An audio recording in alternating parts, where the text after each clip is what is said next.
energi yang datang kepadanya gitu ya.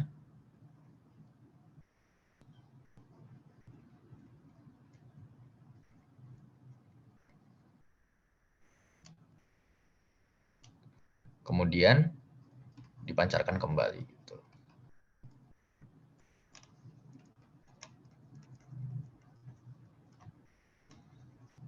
Nah, apa bedanya kalau misalnya itu kayak kita anggap nggak ada aja gitu kan. Orang dia juga dia nyerap terus dia pancarin kembali semua yang dia serap lagi gitu kan. Nah, perbedaannya sebenarnya ada di prosesnya. Jadi di tengah-tengah sebelum dia memancarkan kembali dan dia menyerap tadi, ada proses di dalamnya itu yang bisa ngerubah cahaya yang dia serap dan dia keluarkan. Jadi nanti cahaya yang dia serap itu bakal beda sama yang dia keluarkan. Sebenarnya perbedaannya ada di situ. Kenapa itu menjadi penting ya si benda hitam ini? Sifat cahaya nanti yang dia keluarkan bakal diubah dia. Gitu.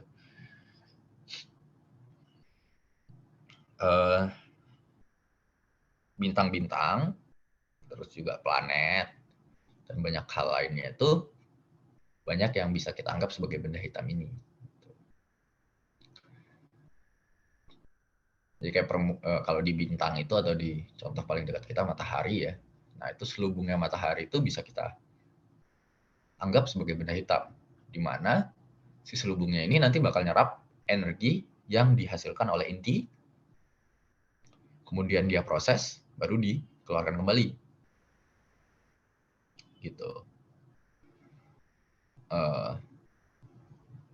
Nah, kalau tadi kita udah bahas ya sebenarnya kayak energi yang dikeluarkannya kembali itu bakal mengikuti rumus ini kan, jumlah energinya.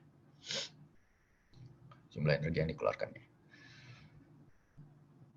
Nah, tetapi ada yang spesial nih, yaitu kualitas cahaya yang dia keluarkan itu seperti apa sih? Gitu ya.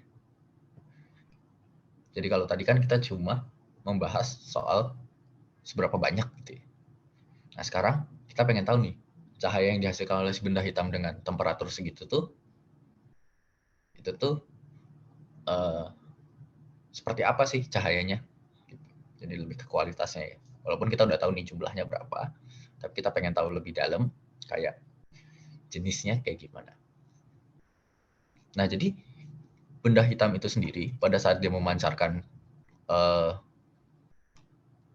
cahaya atau memproduksi ya, karena kan tadi ada energi yang dia serap terus dia proses dia pancarkan ya, itu mengikuti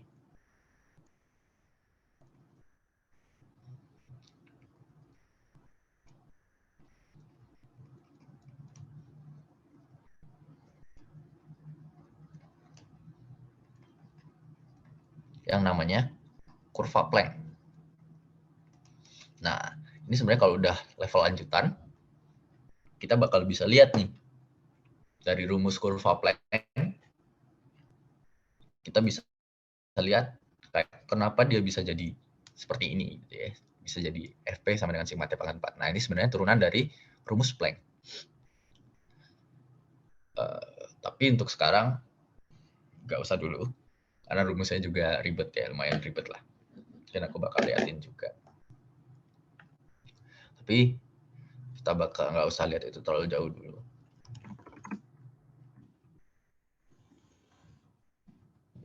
ya, biar tahu aja.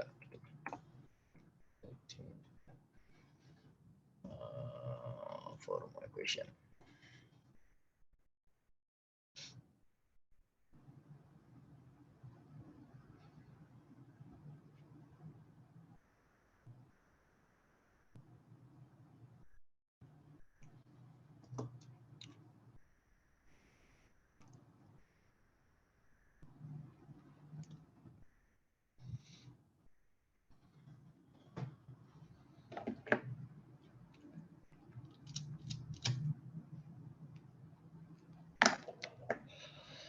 Ya, jadi oh ya, sebentar ya.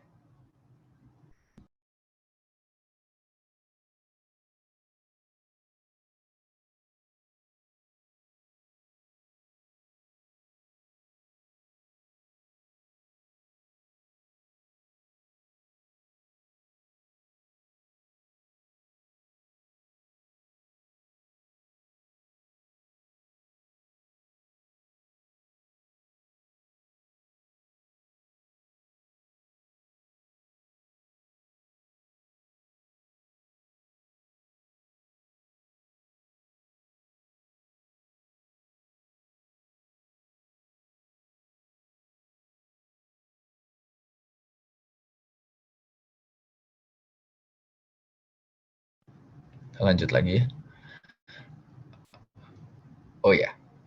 Ya. Nanti untuk kurvanya bisa aku liatin ya. Nah, jadi sebenarnya dasar ininya tuh rumus ini. Gitu. Jadi bagaimana si benda hitam mengeluarkan energi itu ikuti bersamaan ini.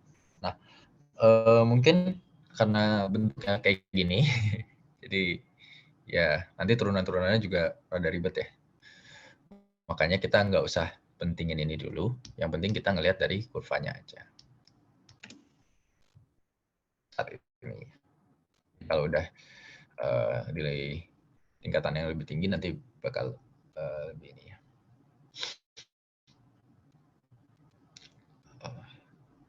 Bahas lebih lanjut lah.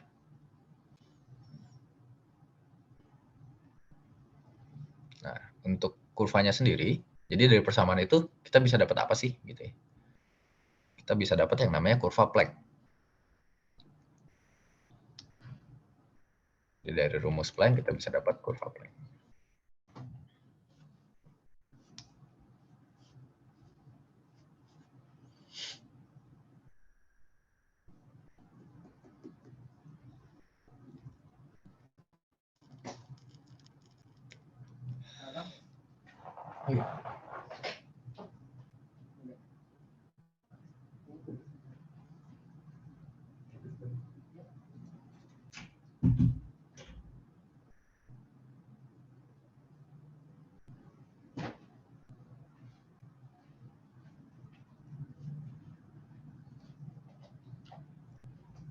Oke.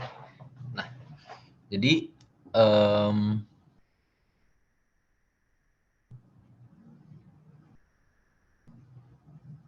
ini kurva yang bisa kita dapat dari persamaan di atas. Nah, di sini sebenarnya ada banyak sekali kurva ya. Jadi ada kurva 1, itu yang warnanya hitam solid ini, garisnya. Terus ada yang putus-putus juga ya. Nah, itu masing-masing satu kurva sendiri sebenarnya. Beda-beda kurva itu ya. Jadi ada kurva 1, ada kurva 2, kurva 3, dan kurva 4. Nah, kurva ini itu tuh tergantung sama si temperaturnya. Gitu. Jadi di sini kan ada temperatur 6.000, 5.000, 4.000, 3.000 gitu ya.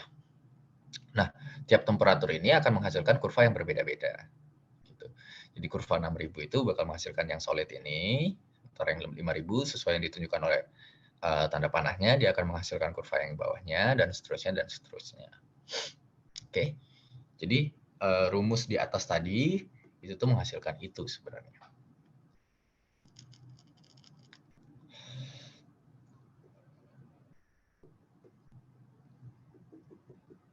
Nah, apa sih sebenarnya yang digambarkan oleh kurva ini gitu ya? Kita lihat di sini, ada sumbu X dan sumbu Y-nya. Sumbu X-nya itu menjelaskan tentang panjang gelombang. Kayak yang kita bahas tadi ya. Jadi panjang gelombang cahayanya gitu. Dan yang di kiri atau si sumbu Y-nya itu menjelaskan intensitas atau seberapa banyak sebenarnya gitu. Nah, itu maksudnya gimana sih? Gitu ya. Kita ambil contoh, kita ngelihatnya yang 6.000 Kelvin aja. Oke. Jadi yang kurva yang dengan garis solid ini ya. Oke. Nah, jadi kurva ini menjelaskan tentang apa? Jadi sebenarnya itu yang dia jelaskan adalah si benda hitam tadi itu tuh dia memproduksi cahaya, itu sebenarnya cahayanya itu tidak diproduksi di salah satu panjang gelombang aja gitu. Maksudnya gini, misalnya kayak matahari gitu ya. Matahari itu dia nggak hanya menghasilkan cahaya yang bisa kita lihat aja atau cahaya tampak ya. Jadi nggak cuma cahaya tampak sebenarnya yang diproduksi oleh matahari, tapi dia juga menghasilkan gelombang elektromagnetik dalam bentuk radio, dalam bentuk infrared, dalam bentuk ultraviolet, dan dalam bentuk yang lain-lainnya gitu ya. Jadi hampir di seluruh panjang gelombang itu sebenarnya, bahkan bisa dibilang di seluruh panjang gelombang itu sebenarnya diproduksi oleh matahari gitu, dari yang paling pendek sinar gamma sampai dengan yang paling panjang radio, itu semuanya diproduksi oleh matahari. Nah, tapi nggak semuanya itu memiliki intensitas yang sama atau jumlahnya nggak sama gitu. Jadi beberapa itu lebih banyak diproduksinya dibandingkan dengan yang lainnya gitu. Misalnya tadi kan kita tahu bahwa matahari itu temperaturnya sekitar 5.800-an Kelvin lah ya. Tadi kita udah cari ya untuk temperatur permukaannya gitu. Nah, sehingga bisa kita bilang lah yang di atas ini yang 6.000 ini itu kita anggap sebagai matahari lah, kurva matahari. Gitu ya. Nah, di sini kita bisa lihat bahwa ternyata si matahari sendiri paling banyak tuh memproduksi di daerah visible atau cahaya tampak ini ya. Itu di sekitar 350 nanometer panjang gelombangnya sampai dengan sekitar 7.000 atau 9.000-an gitu ya. Di sini 700 ya, sekitar 7.000-an lah ya berarti. 700-an ya. Berarti dari 350 sampai dengan 700-an. Oke. Itu adalah daerah cahaya tampak. Nah, matahari itu ternyata paling banyak ngeluarin di situ. Kenapa kita bisa bilang kayak gitu? Di sini kita bisa lihat intensitasnya paling tinggi kan. Gitu. Jadi di antara 350 sampai 700-an ini, itu intensitasnya paling tinggi sampai 750-an. Tuh. Jadi matahari paling banyak memang memproduksi di daerah situ. Itu juga yang menyebabkan matahari kelihatan terang banget kan. Karena memang produksi cahaya di daerah cahaya tampaknya banyak gitu. Sementara di daerah lain misalnya daerah yang di sebelah kanannya 750 ini, sekitar 750 sampai dengan berapa itu sampai dengan 900-an ini. Itu adalah infrared. Nah, itu kan jauh lebih sedikit kan. Bisa kita lihat tingginya tidak terlalu tinggi. Gitu. Artinya di situ lebih sedikit dibandingkan dengan di daerah cahaya tampaknya. Begitu juga dengan ultravioletnya juga lebih sedikit. Nah, jadi cara membaca kurva Planck-nya itu seperti itu. Jadi kita bisa tahu, oh sebenarnya si benda hitamnya itu paling banyak ngeluarinnya di daerah mana sih? Gitu ya. Di panjang gelombang berapa sih? Kayak gitu. Nah, untuk tiap panjang gelombangnya itu dia mengeluarkan berapa, itu menggunakan rumus ini, si kurva Planck ini. Makanya kurva Planck ini sebenarnya membentuk ini. Kayak gitu. Jadi di sini kita bisa lihat fungsinya ini, itu tuh parameternya adalah si T. Jadi fungsinya ini variabelnya adalah T. Jadi nanti kita masukin berapa panjang gelombang, berapa temperaturnya, kemudian juga dipengaruhi oleh panjang gelombangnya. Gitu. Nanti kita bisa tahu, oh tingginya berapa. Kayak gitu. Untuk tiap benda hitam dia bakal beda-beda. Itu tergantung dari si temperaturnya tadi. Nah, kita bisa lihat juga ternyata untuk di suhu 5.000 itu tuh bentuk kurvanya beda lagi dan jumlah cahayanya juga berkurang. Kayak gitu. Oke. Nah, pertanyaannya adalah yang menurutku penting, kalau gitu si FP ini itu tuh sebenarnya fluxnya itu adalah yang mana sih gitu ya kalau di kurva itu gitu. Nah, FP ini tuh sebenarnya adalah apa sih kayak gitu. Nah, FP itu sebenarnya adalah luasan di bawah kurva ini. Jadi, luas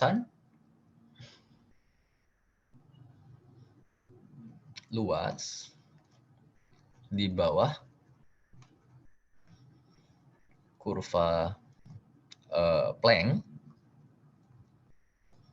itu sama dengan FP gitu ya.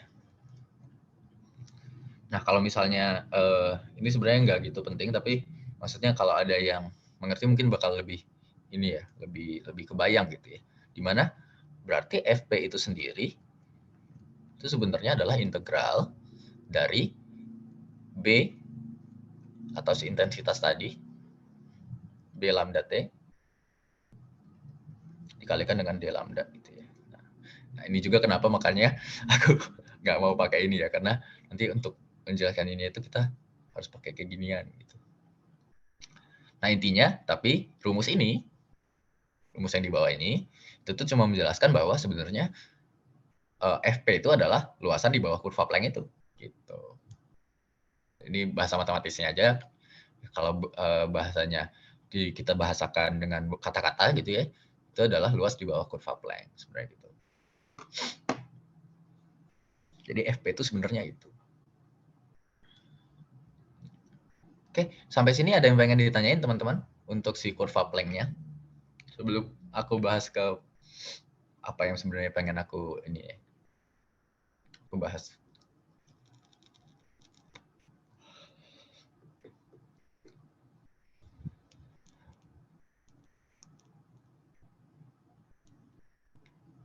Nah, kalau yang ini sebenarnya hitung-hitungannya itu belum ya.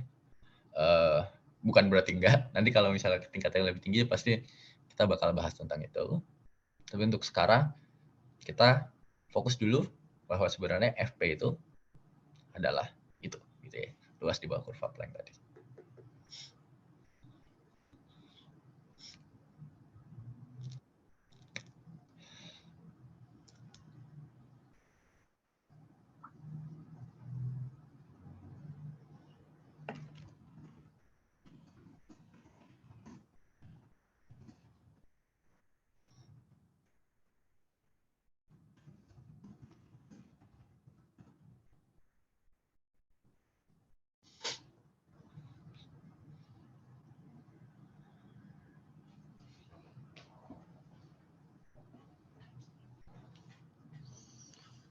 Oke, lanjut lagi ya.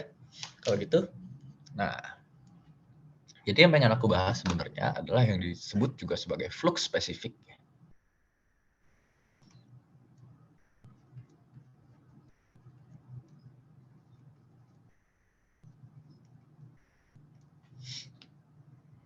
Atau biasanya ditandain dengan nama F lambda. Jadi spesifik nih, di panjang gelombang berapa yang pengen kita ukur gitu. Sementara kalau FP tadi, itu kan udah gabungan ya, udah gabungan.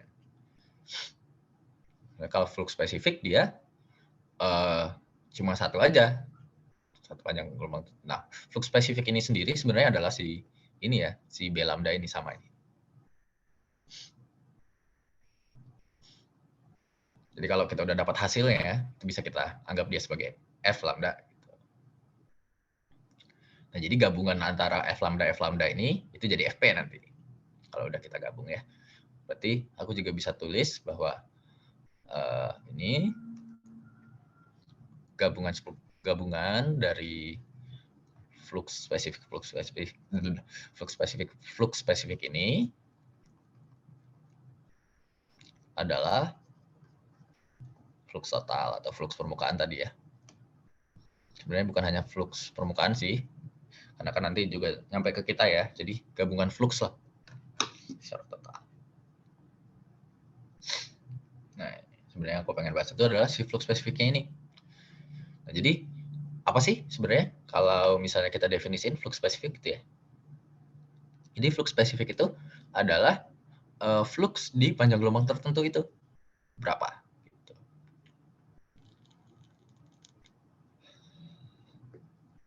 Jadi misalnya kalau di dalam gambar ini ya, misalnya aku pengen tahu nih berapa sih flux spesifik di 500 gitu, untuk si benda hitam dengan panjang dengan temperatur 6000 gitu. Nah, flux spesifiknya di 500, ini kan 500 di sini ya, bisa kita tarik ke atas.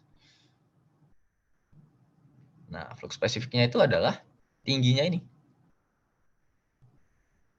Nah, ini adalah flux spesifiknya. Gitu.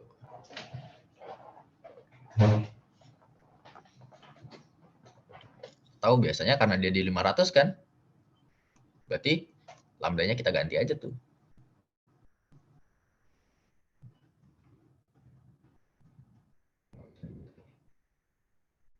Jadinya F 500 gitu.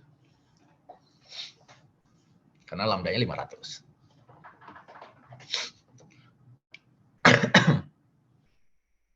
Seperti itu. Jadi flux spesifik itu kayak gitu. Di flux di panjang gelombang tertentu.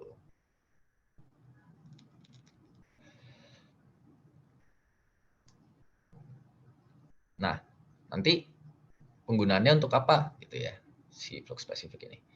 Kadang-kadang kita tuh pengen ngelihat flux itu tuh nggak cuma secara total aja gitu. Jadi kita biasanya ngebagi-bagi itu. Misalnya kita cuma pengen ngelihat flux di daerah tampak aja gitu ya. Daerah tampak kan berarti tadi kayak yang aku bilang di sini kan dia 350 nih di batas kirinya visualnya. Batas kanan visual itu sekitar 750 gitu. Nah, kadang-kadang kita pengen nyari F di 350 sampai dengan 750 aja. Atau misalnya ini biasanya disebut juga sebagai F visual gitu ya. F gitu. Nah, berarti itu adalah luas kurva tapi hanya yang di bawah cuma dari 350 sampai 750 gitu.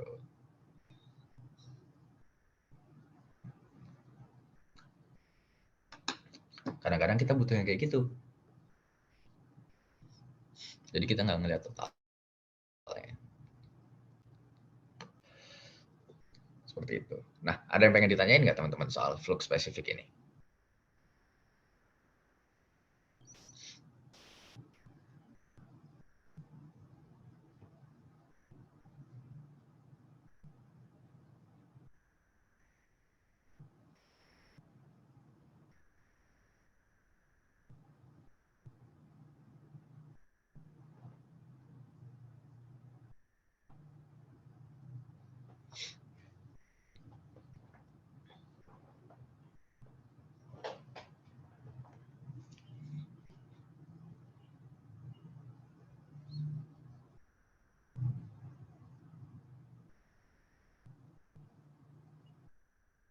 Belum ada ya. Nah, misalnya aku pengen menghitung matahari tuh sebenarnya dia tuh ngeluarin apa ya namanya? Ngeluarin sebentar ya, aku pastiin dulu. Aku juga lupa soal satuan Jansky ini.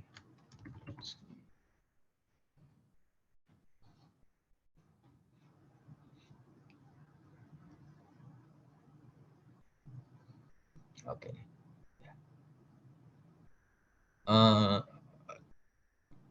Kayak di daerah radio, jadi cuma di radio aja ya.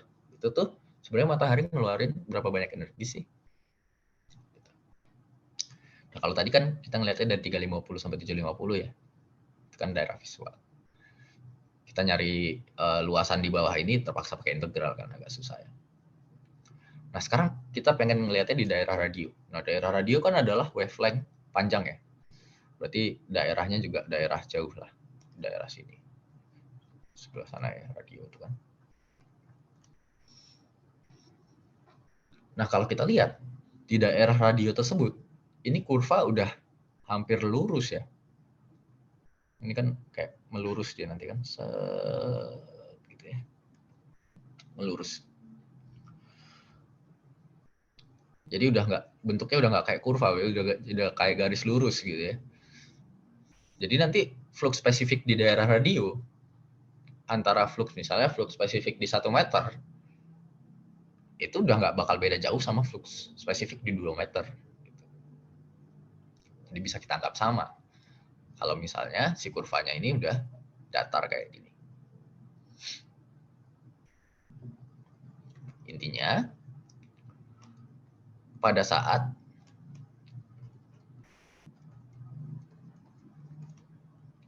kurva Planck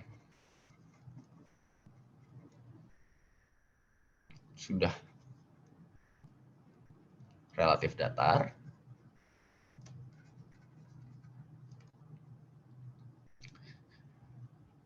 jadi kalau di sini kan nggak datar ya, di daerah visual ini nggak datar, belok-belok deh. Tapi kalau sudah relatif datar, misalkan di daerah radio,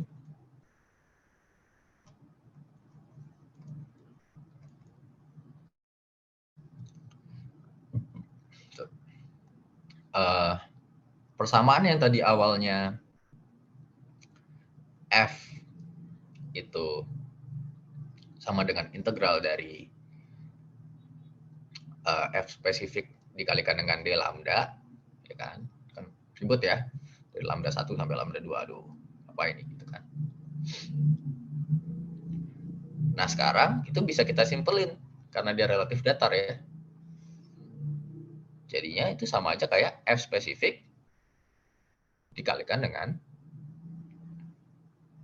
delta lambda. Gitu. Ini sama aja jadinya kalau di daerah datar ya. Persamaan yang ribet ini bakal bisa jadi kayak gini. Tapi dengan catatan tadi kurvanya sudah harus relatif datar. Makanya biasanya itu di daerah radio atau di daerah sinar gamma. Kayak gitu. Nah,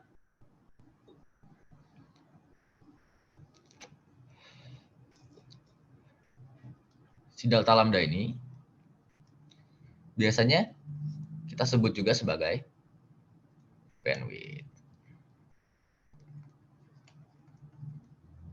Ya.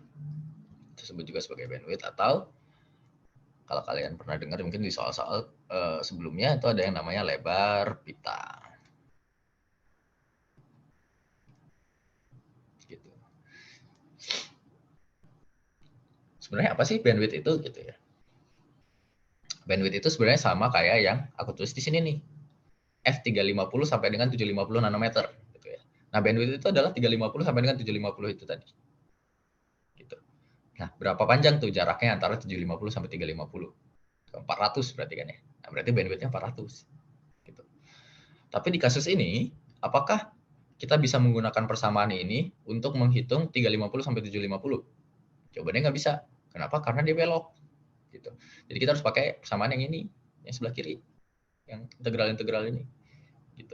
Nah, kapan dia bisa dipakai? Pada saat dia udah mulai datar. Misalnya dari tadi, yang 1 meter sampai 2 meter. Nah, 1 meter sampai 2 meter itu kita udah bisa tuh pakai yang namanya bandwidth ini. Karena dia udah mulai datar. Berarti delta lambdanya adalah 1 meter. Kayak gitu. Nah, F-nya, F spesifiknya, itu kita pakai yang mana? F spesifiknya 1 meter, apa F spesifiknya 2 meter? Nah, karena dia udah mulai datar, berarti kita bisa anggap, misalnya nih, aku pengen mencari F, ini aku tulisin, jadi misalnya,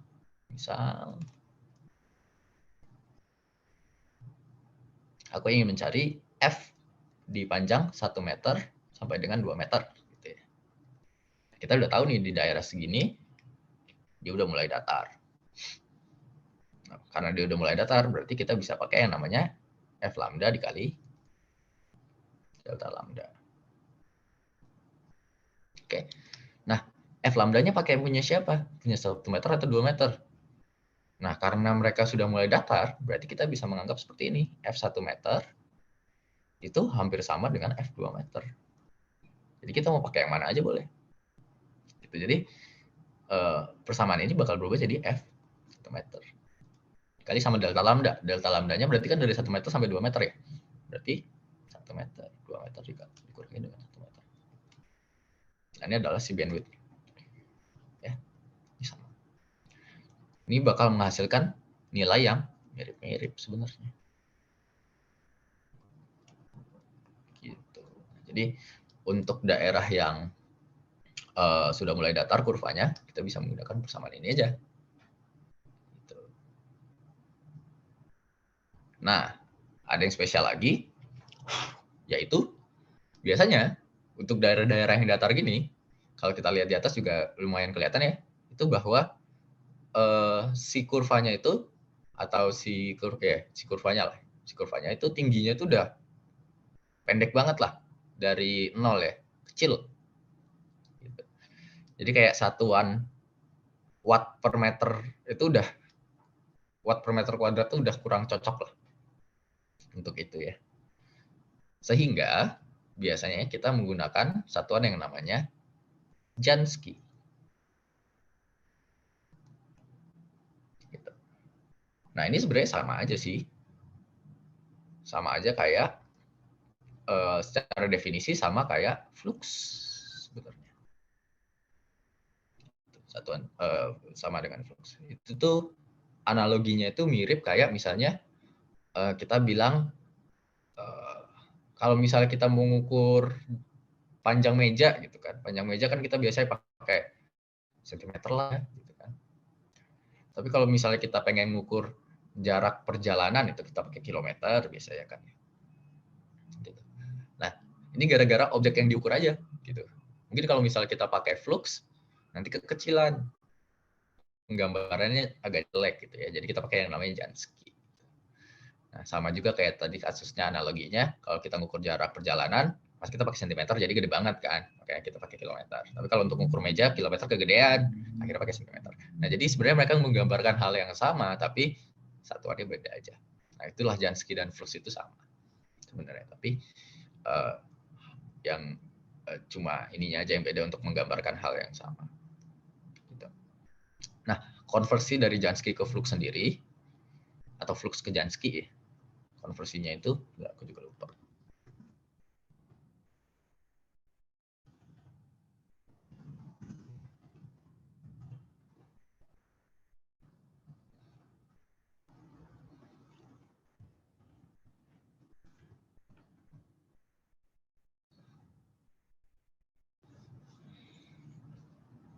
Nah, dia itu adalah 10 pangkat negatif 26 watt per meter kuadrat.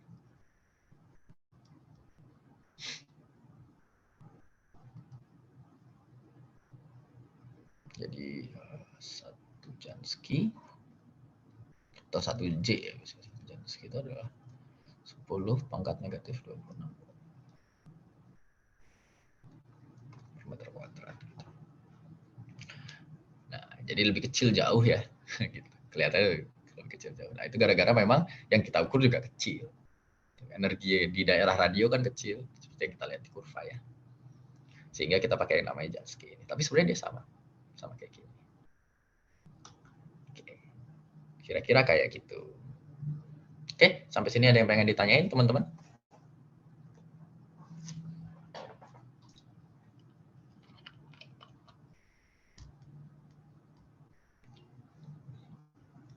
Oh, suaranya kurang jelas ya. Sekarang gimana? Udah jelas belum ya?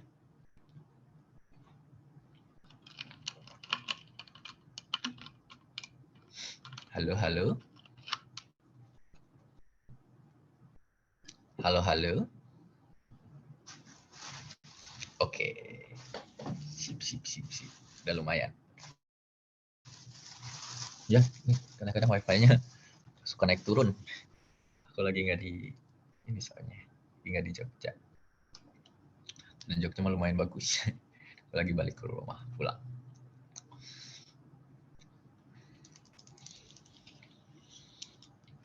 Ya, kira-kira gitu. Sampai sini ada pertanyaan teman-teman?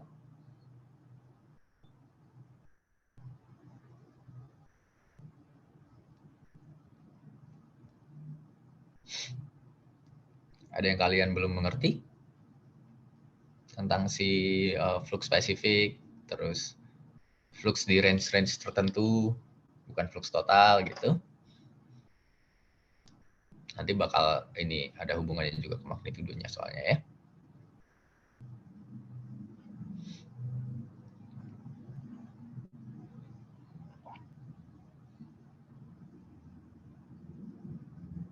Oh, contoh soal ya untuk Jansky ya. Boleh.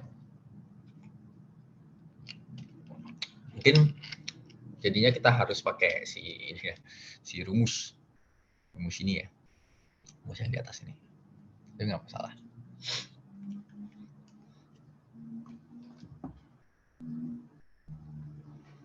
Misalnya nih, aku pengen nyari contoh soal ya.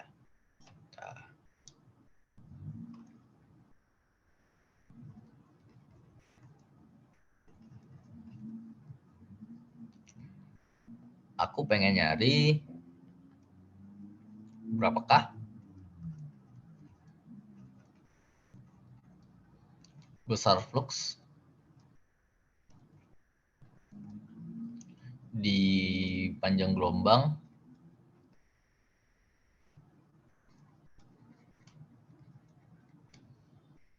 misalnya tadi 1 meter ya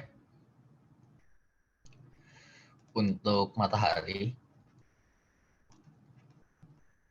Jadi kita tahu bahwa matahari itu temperaturnya adalah 6000 Kelvin misalnya gitu. Sebenarnya 5.800 ya, tapi ini kita samain aja kayak di gambar. Lalu bandwidth-nya, misalnya bandwidth-nya jangan inilah ya, jangan 1 meter kegedean kayaknya. Bandwidth-nya misalnya 500 nanometer misalnya gitu. Bandwidth 500 nanometer. Nah, berarti bisa kita bilang sebenarnya kita ngukurnya itu dari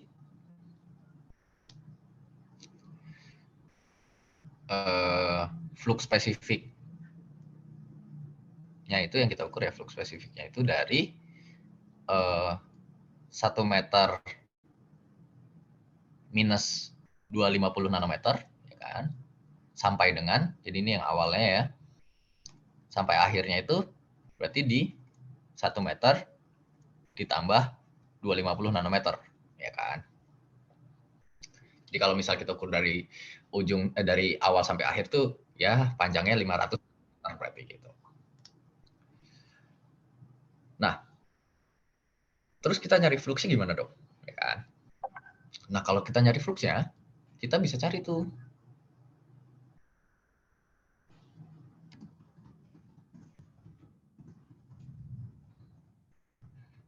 Kalau kita apa namanya? Nyari fluxnya, kita bisa pakai rumusnya si Planck aja. Yang ini nih. Ya kan? Dimana rumusnya itu adalah, ataupun biasanya kalau aku ngeliat di soal OSK biasanya udah dikasih tahu sih, gitu ya. Jadi nanti kita dikasih tahu tuh, misalnya F di panjang gelombang segitu berapa gitu ya. Nah, contohnya aja misalnya untuk sekarang aku kasih tahu dulu aja. Jadi kita nggak usah pakai rumus ya. Jadi kita dikasih tahu bahwa ternyata F di panjang 1 meter itu adalah misalnya sekitar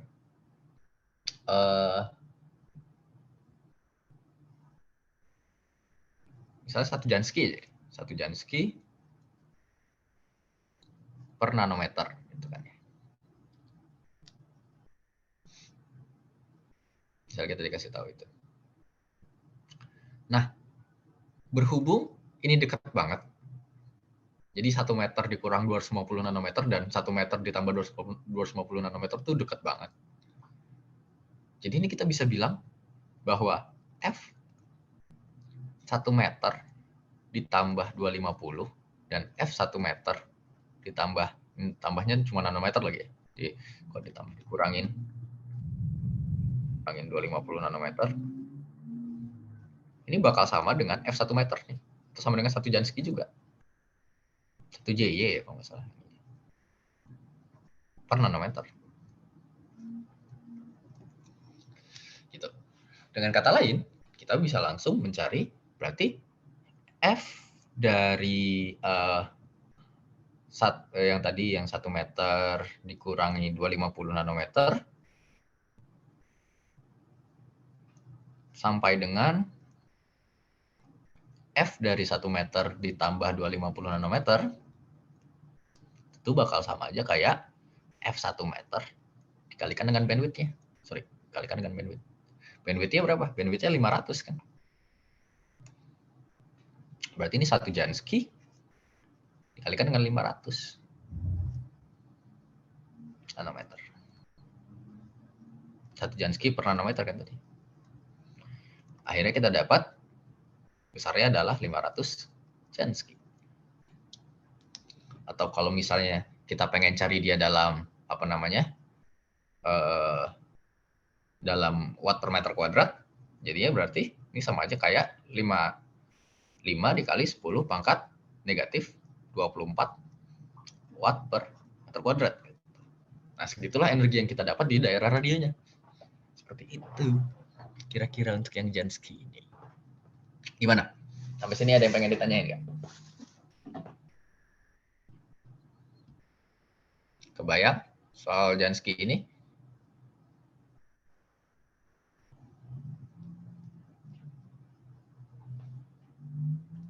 Ada pertanyaan lagi?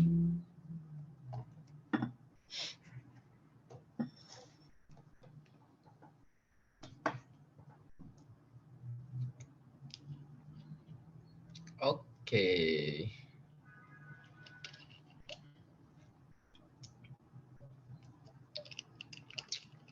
Ya, begitu ya. Untuk yang flux spesifik. Nah, kita lanjutin lagi. Sekarang kita bakal masuk ke fotometri 3 ya. Fotometri 3. Ngebahas tentang yang namanya magnitudo.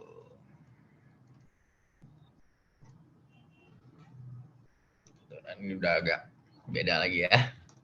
Nggak apa-apa. Nggak beda jauh. Dan sebenarnya kalau misalnya kita udah ngerti prosesnya seperti apa, dia jadinya lebih gampang. Nah, jadi apa sih magnitudo itu sebenarnya gitu ya? Jadi magnitudo itu kalau bagi aku ya, itu kayak indeks. Jadi magnitudo dan flux itu sebenarnya menggambarkan hal yang sama. Menurutku itu kata-kata pentingnya ya. Jadi, magnitudo dan flux menggambarkan hal yang sama.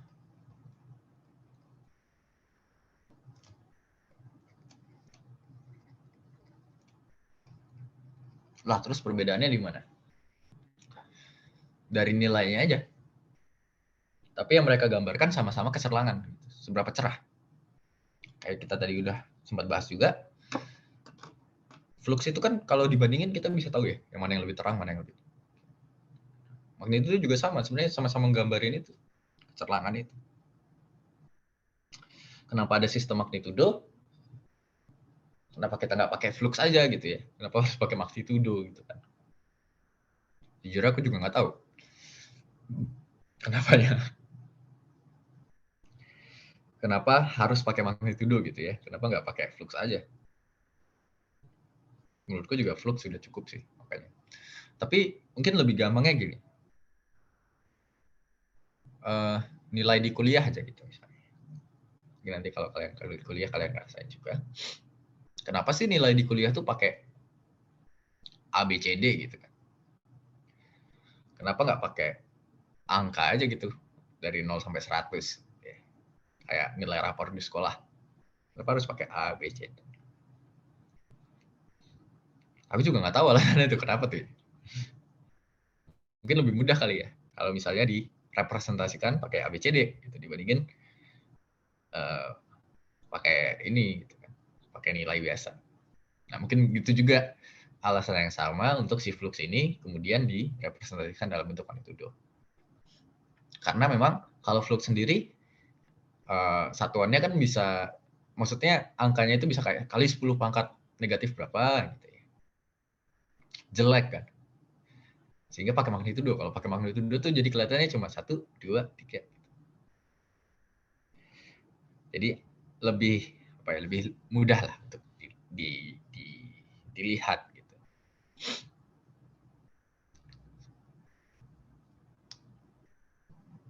Nah, yang mencetuskan itu pertama kali yang namanya Pogson itu. Sebenarnya kata-kata dia lumayan simpel sih. Bahwa katanya bintang yang beda magnitudonya 5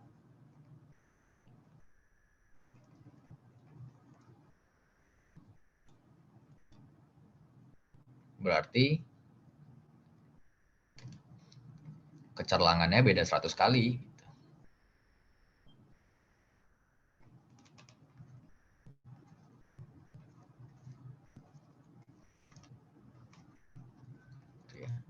Terus dia juga bilang bahwa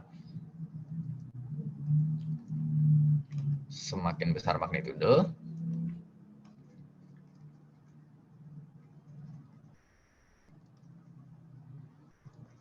semakin redup bintangnya. Gitu.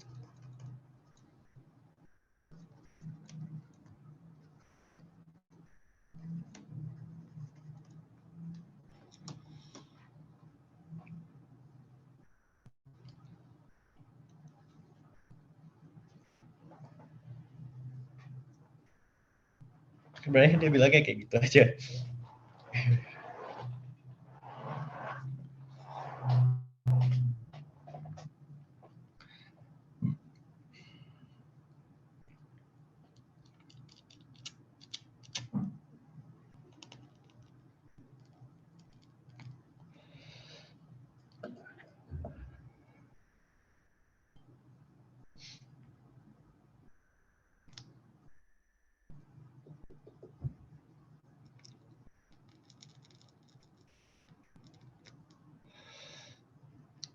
Jadi kalau misalnya kita rumuskan perkataan daripada si Pokson ini. Misalnya ada bintang. Bintang A dan bintang B. F-nya si A itu 100 kali F-nya si B.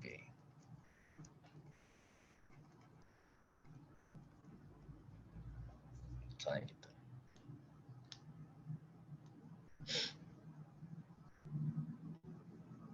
Nah,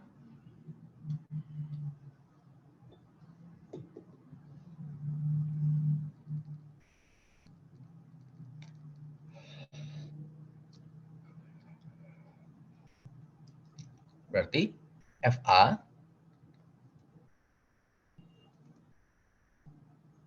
per FB sama dengan 100.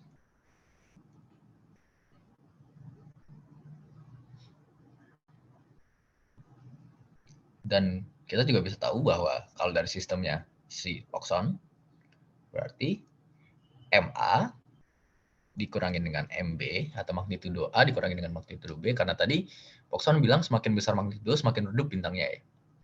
Berarti tentu aja kita tahu dari sini bahwa nanti MA pasti nilainya bakal lebih kecil daripada MB, ya kan? Nah, kita tahu bahwa nilai MA min MB berarti adalah negatif 5. Kenapa gitu? Karena MA-nya lebih kecil. Dan kita tahu bahwa kalau misalnya bedanya 100, maka ini 5.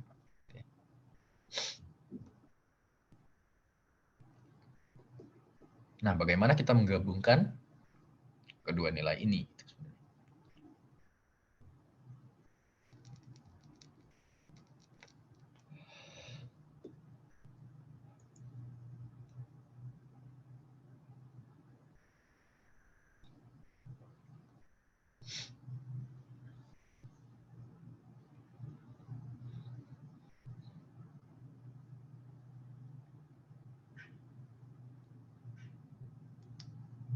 Bentar, aku jadi lupa.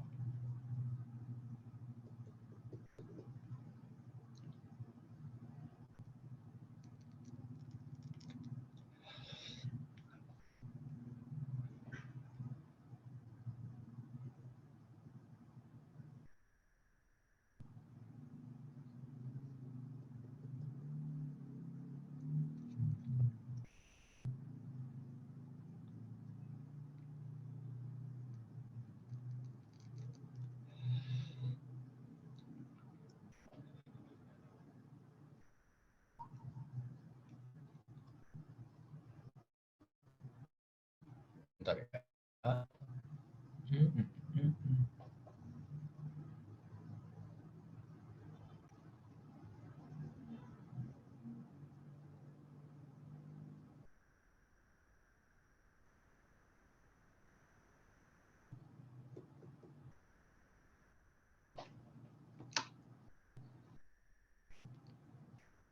Aku jadi kelupaan logikanya gimana. Intinya sebenarnya aku pengen jelasin rumus Pokson itu nanti jadinya seperti ini. Kita skip dulu lah ya.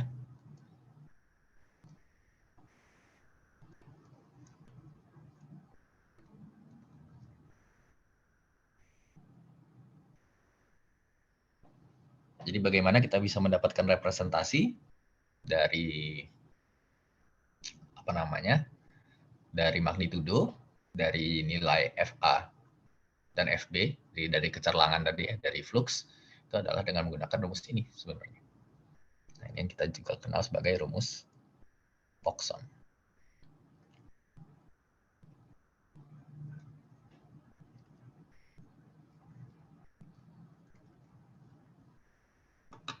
Gitu.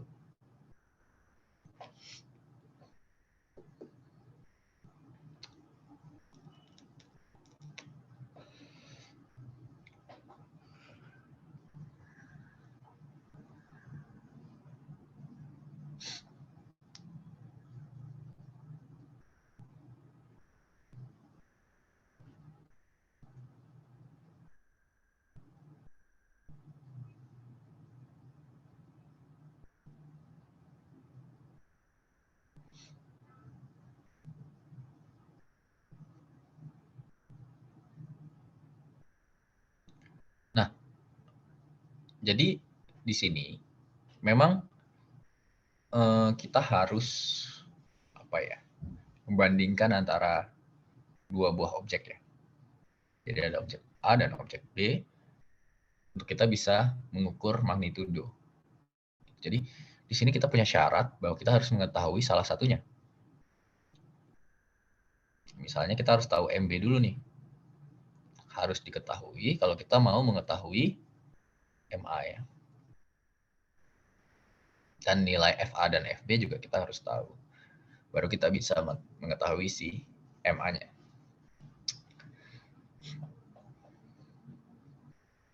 Contoh,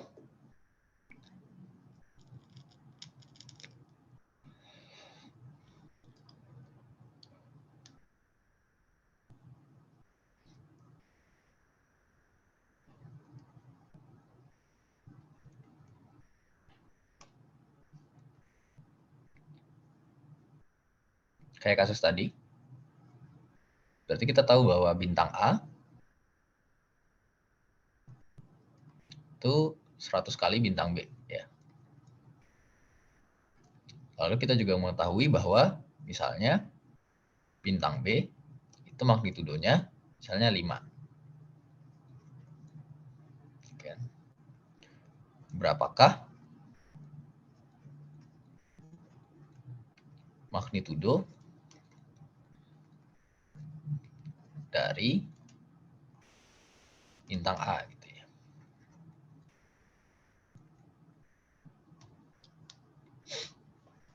Kita bisa langsung menggunakan rumus yang di atas. Jadinya MA min MB negatif 2,5 log FA per FB.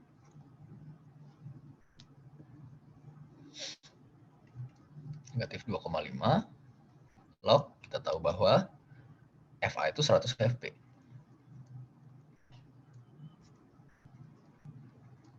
Ini bisa kita coret. Log 100 itu kan adalah 2 ya. Dia min 2,5 log 100. Kita bisa baca dengan min 2,5.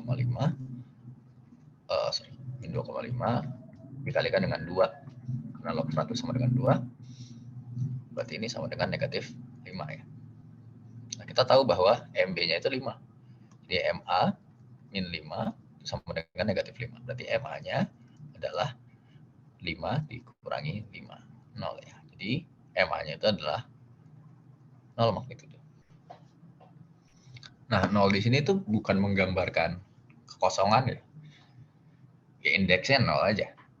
Dia memiliki kecerlangan tertentu. Tapi ya jadi tidak, si 0 ini tidak menggambarkan bahwa dia kosong atau gimana. Oke. Itu.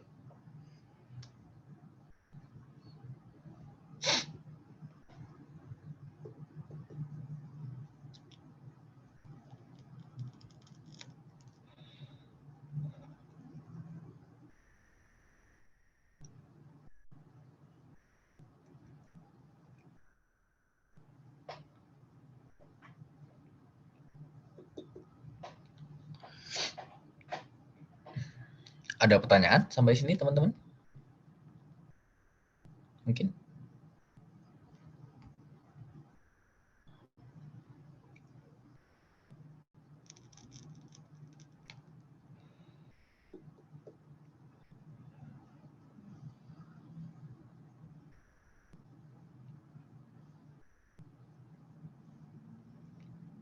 Ntar ya, aku mungkin sedikit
Nah, jadi kenapa sih kita bisa dapat rumus ini gitu ya? Mungkin penggambarannya kayak gini. Misalnya nih, tadi ada bintang A dan bintang B gitu ya. Kita tahu bahwa dari rumusnya Poisson tadi seperti ini, gitu ya. Nah, kalau misalnya aku gambarin lagi untuk bintang-bintang yang ada di antaranya, itu misalnya si A tadi magnitudonya 0, ya kan? Terus si sorry, ini kembali dari si B aja.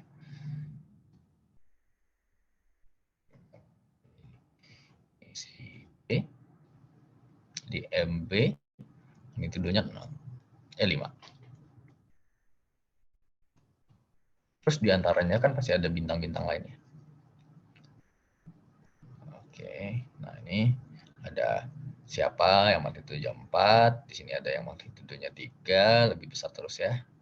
Terus 2, 1, kan 0 gitu ya.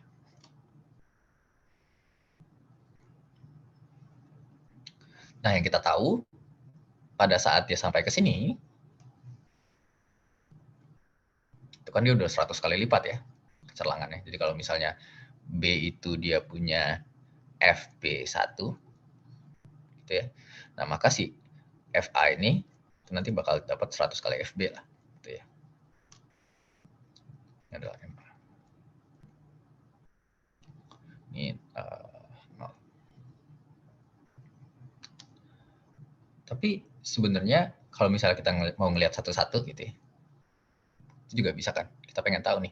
Berarti kalau dari 5 ke 4 tuh naiknya berapa sih? Misalnya kita kasih namanya rasionya alfa gitu ya. Nah, nanti berarti dari alfa ke dari 4 ke 3 juga alfa juga ini. Dari 3 ke 2 juga sama kan alfa juga, dari 2 ke 1 ya alfa juga, dari 1 ke 0 ya alfa juga gitu penambahannya. Tapi yang kita tahu kalau dari kata-kata Poisson berarti dari 5 ke 0 ya 100. Oh, kalau gitu 100 itu berarti 100 ini sebenarnya sama aja kayak alfa pangkat 5 kan?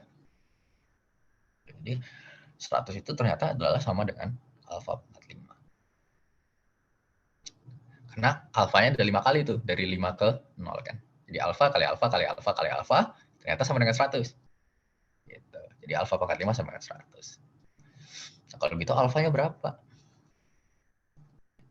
Berarti sama dengan akar 5-nya dari 100 ya.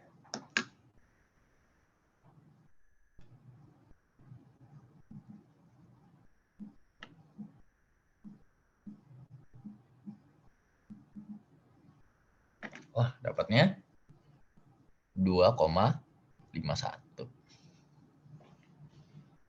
Gitu. 2,511 ya. 2,512 misalnya. Berarti 2,512. Dapatnya segitu. Ternyata ya. Nah, jadi 2,512 pangkat 5 itu sama dengan 100. Gitu kan. Nah, sekarang kita pengen lihat gimana sih kalau misalnya perbedaannya nggak 5 nih. Berarti perbedaan magnitudenya kan sebenarnya adalah 2,512 karena alfa kan kita udah tahu ya. Itu kan secara umum, berarti kan kalau tadi kan secara khusus dia jaraknya cuma 5 nih. Sekarang kalau secara umum, berarti kan 5 ini sebenarnya adalah MB dikurangin dengan MA ya. Gitu kan. Nah, itu sama dengan 100. 100 tadi kan sebenarnya adalah FA dibagi sama FB. Ya kan? Jadi secara umumnya kayak gini nih rumusnya. Gitu. Nyata seperti itu. Nah, lalu persamaan yang ini itu tuh bisa kita umpamakan Kayak gini. A pangkat B sama dengan C. Artinya apa? Artinya berarti A log C sama dengan B kan? Logaritma ya. Nah, A pangkat B sama dengan C, A log C sama dengan B. Kita lihat yang di sebelah kiri tadi. Berarti A-nya adalah si 2,512 nih. Ya kan? Kemudian B-nya adalah si MB min MA. Ya. Terus si C-nya berarti adalah si FA per FB. Gitu ya. Nah, kita bentuk jadi persamaan yang di sebelah kiri. Yang sebelah kanan nih. Sebelah kiri. Sebelah kanan ya. Berarti, 2,512 log C. C-nya adalah FA per FB itu sama dengan B ternyata, atau MB min MA.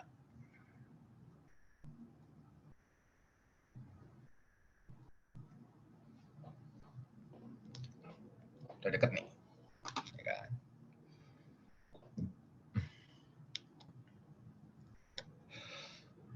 Nah, menurut logaritma lagi, kalau misalnya kita punya A log B, jangan A log B, A log C lah. Karena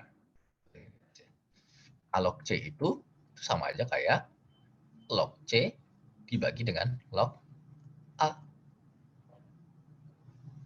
Ya, 10 ya. Basisnya jadi 10. Kalau nggak salah ini sih. Artinya, 2,512 log FA per FB itu sama aja kayak kita ngomongin bahwa itu adalah log FA per FB dibagi dengan log 2,512.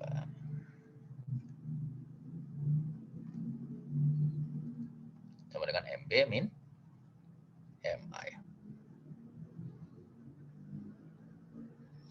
Nah, logaritma dari 2,512 itu kalau dicari di kalkulator itu adalah 0,4. Jadi log FA per FB per 0,4 sama dengan MB min MA. Nah, 1 dibagi 0,4 ternyata adalah 2,5. Berarti 2,5 log FA per FB itu adalah MB min MA.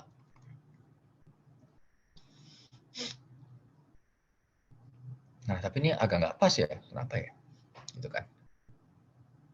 Nah, gimana kalau misalnya karena ini MB min MA, jadi kita juga pengennya FB per FA. Gitu. Atau bisa juga kita mikirnya gini, oh kalau gitu pengen ganti yang kanan deh. Jadinya negatif MA min MB ini. Nah, itu sama dengan berarti ini kan. Sama dengan 2,5 log FA per FB.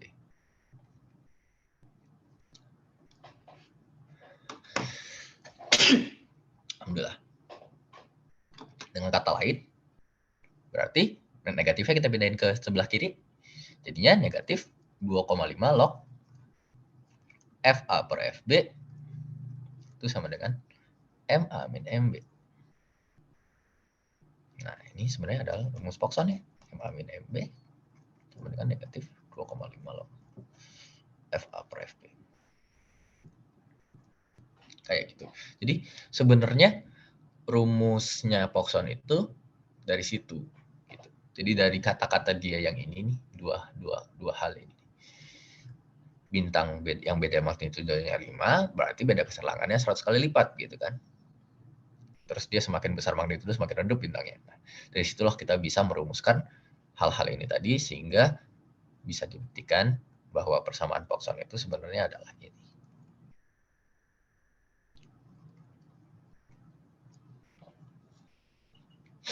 Kayak gitu. Jadi datangnya rumus Parkinson itu dari situ. Sebetulnya ya. Oke. Sampai sini ada pertanyaan, teman-teman?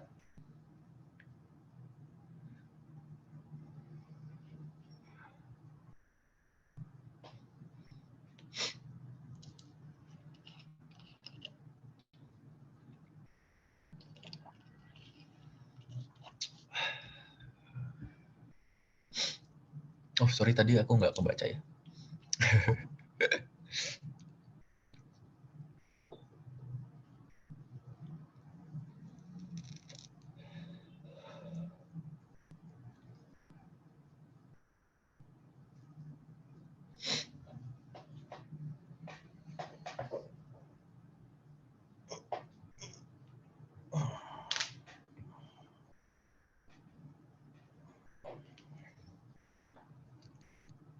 Gimana? Ada yang pengen ditanyain, teman-teman? Jadi, sebenarnya secara esensinya, kalau misalnya kita lihat rumus Parkinson itu kayak tadi tuh, kayak gini ya.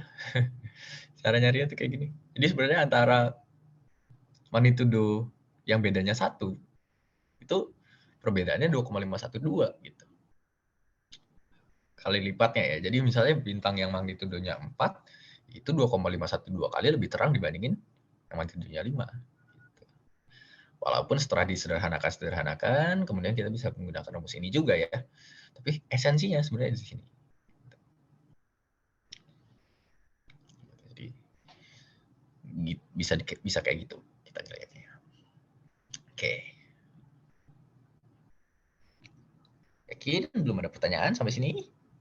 Sebelum kita lanjut lagi.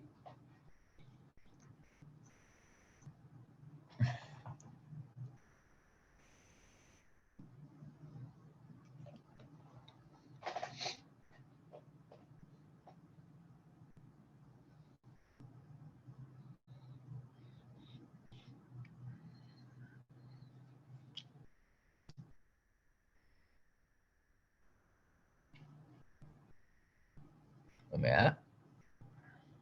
Jadi itu. Tembok udah ditutup gitu ya. Nah, kalau belum ada pertanyaan mungkin aku lanjut lagi ya. Nah, sekarang aku pengen ngebagi magnitudo tadi jadi 2 nih. Ada jenisnya, bisa kita klasifikasikan magnitudo tadi jadi 2. Yang pertama ada namanya magnitudo semu.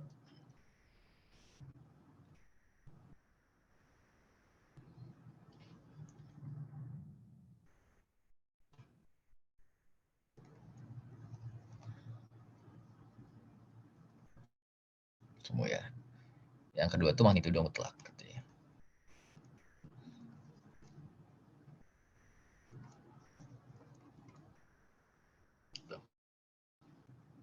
Nah, magnitudo semu ini itu secara harfiahnya dia kan semu ya. Berarti ya flux yang kita dapat itu aja yang kita ukur sebenarnya sebagai magnitudo gitu. Dan flux yang kita ukur itu kan sebenarnya juga semu ya. Maksudnya kita beda alat, beda apa namanya, sensitivitasnya beda juga tuh yang kita dapatkan nilai fluxnya gitu. Oke, bisa dibilang sebagai semu. Kadang-kadang dia terlalu apa namanya, efisien di panjang gelombang tertentu, nggak efisien di panjang gelombang lain gitu kan. Jadi semu banget lah sebenarnya hal yang kita ukur itu dari detektor itu.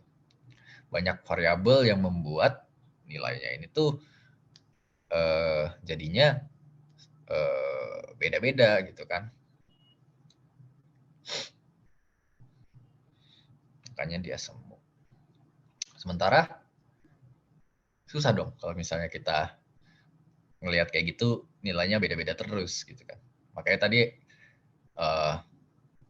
fluxnya itu biar dia kondisinya banyak sabanya, biasanya kita ngebandinginnya antara dua objek yang memang diamati dengan kondisi yang hampir sama gitu.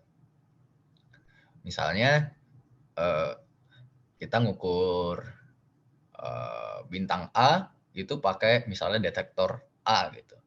Nah, si bintang B juga kita harus ukur pakai detektor B. biar kita bisa membandingkan kayak gitu. Kalau misalnya A-nya kita ukur pakai detektor A terus nanti si B-nya pakai detektor B, wah sensitivitasnya udah beda tuh, ya kan? Jadi nanti nggak bisa dibandingin. Jadi ada beberapa cara untuk memang membuat si objek tadi tuh pokoknya kondisinya sama persis. Yang beda memang cuma kecerlangannya mereka aja. Jadi itu yang dimaksudkan oleh semu di dalam magnitudo semu itu, semuanya itu benar-benar karena relatif sekali, itu banyak banget relatifnya, variabelnya banyak banget gitu kan. Yang bisa kita lakukan hanyalah mengurangi variabel-variabelnya itu. Nah, bahkan ada yang lebih ini lagi nih, yang lebih mengurangi variabelnya lagi, yaitu magnitudo mutlak gitu kan. Nah, kalau magnitudo mutlak ini benar-benar kita mengurangi variabel yang namanya variabel jarak. Gitu. Jadi benar-benar kita ngebandingin dua buah sumber itu seolah-olah berada pada jarak yang sama. Kayak gitu. Di dua buah sumber ini kita taruh seolah-olah di tempat yang sama, sehingga kita bisa membandingkan luminositasnya jadinya. Jadi kita nggak ngelihat dari si fluxnya lagi, tapi kita ngelihatnya luminositasnya. Jadi kalau misalnya tadi magnitudo semu itu kita membandingkan flux, ya, ini aku kasih catatan ya. Membandingkan flux.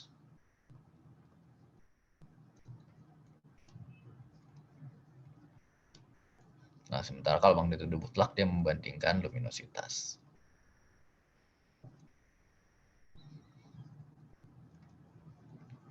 Jadi udah nggak peduli lagi lah jaraknya berapa gitu.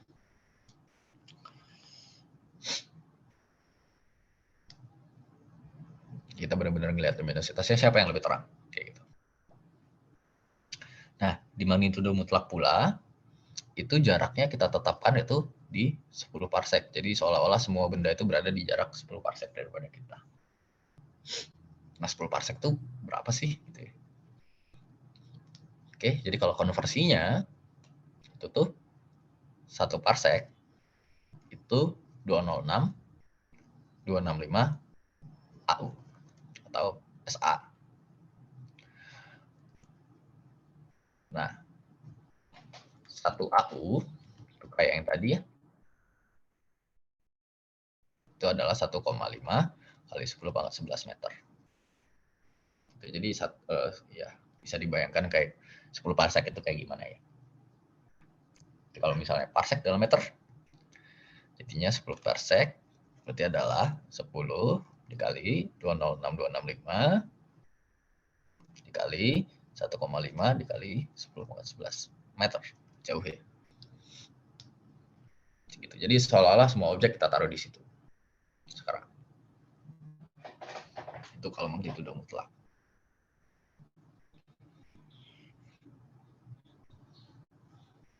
Nah, jadi kalau misalnya tadi di magnitudo semu, itu kita ngebandinginnya FA per FB.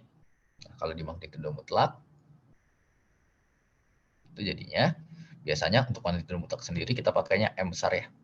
Jadi MA min MB sama dengan negatif 2,5 log LA per LB. Gitu.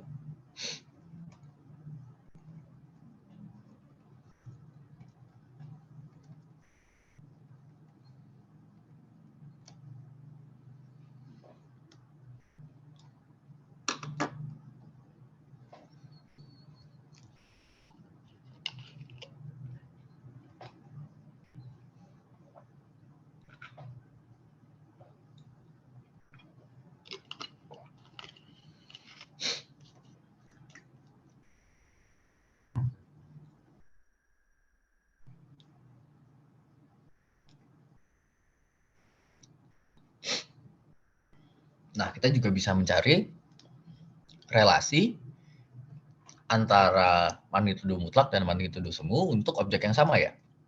Kita gini, relasi antara magnitudo mutlak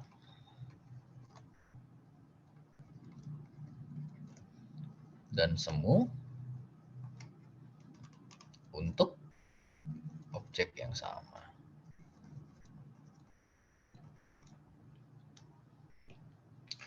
Itu tuh Jadinya relasinya itu misalnya bisa kita bilang tuh jadinya gini.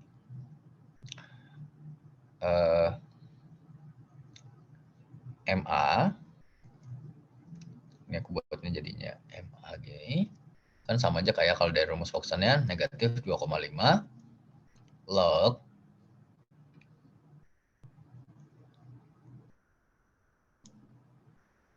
FA per LA ya.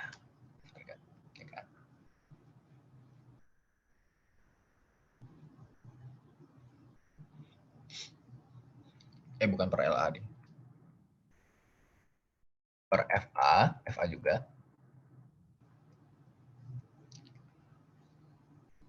Tapi FA yang jaraknya itu 10 parsec. Jadi aku bilangnya mungkin gini, FA pada jarak 10 parsec gitu ya. Karena jaraknya harus 10 parsec.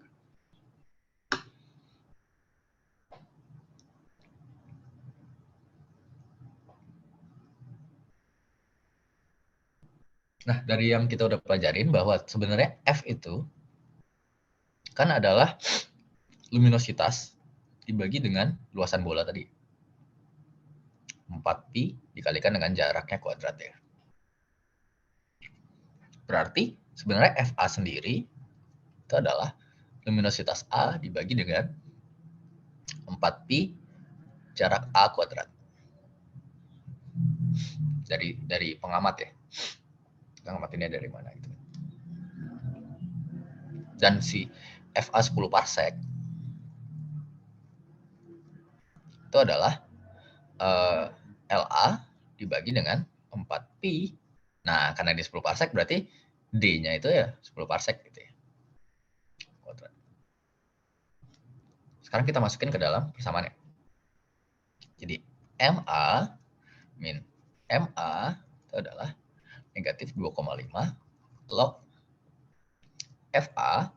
FA-nya adalah LA per 4 pi DA kuadrat per LA per 4 pi 10 kuadrat. Ini ya, ini dalam parsec ya.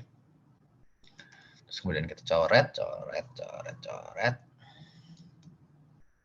Sehingga kita dapat bahwa ternyata MA min MA itu sama dengan negatif 2,5 log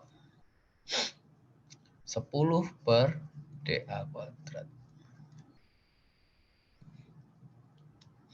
Nah, berarti DA-nya harus dalam parsec juga nih ya. Karena 10-nya tadi kan dalam parsec. Nah, 2-nya bisa kita turunin ya kalau di dalam log kan. Bisa kita masukin ke sini. Ini. Jadinya negatif 5 log 10 per DA. Nah, logaritma 10 per DA ini kan bisa kita pecah ya. Jadinya log 10 dikurangi dengan log DA ya.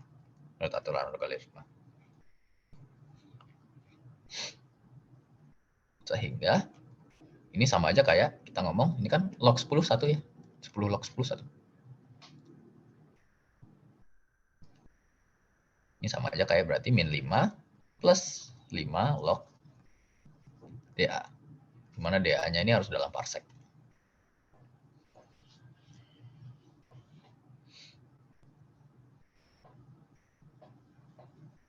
Nah, jadi MA min MA sama dengan ini. Jadi hubungan antara magnitudo semu suatu objek dengan magnitudo mutlaknya adalah dalam bentuk ini. Gitu. Nah, ini juga disebut sebagai persamaan modulus jarak. Ya.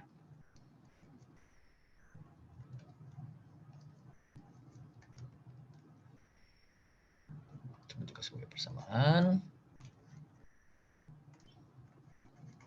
modulus jarak. Gitu. Modulus jaraknya itu yang mana? Modulus jaraknya itu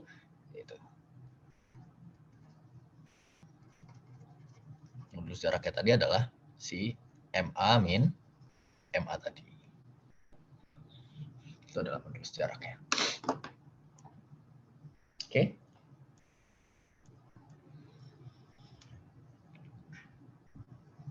So far ada pertanyaan, teman-teman? Sebelum kita lanjut lagi.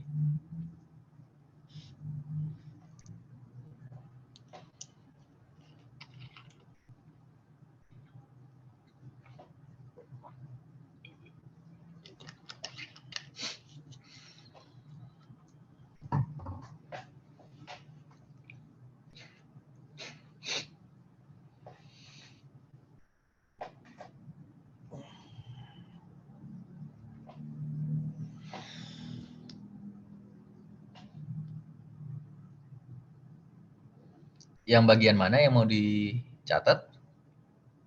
Kalau nggak difoto aja. Nggak usah dicatat. Foto biar nggak ketinggalan gitu maksudnya.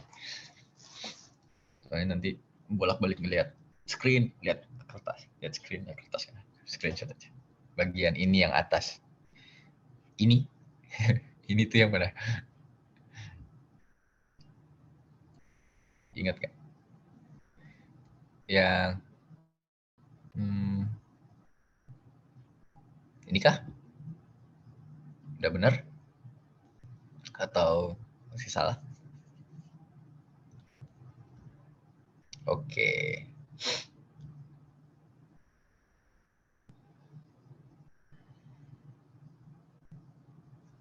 Bagian mana ya? Ininya kah?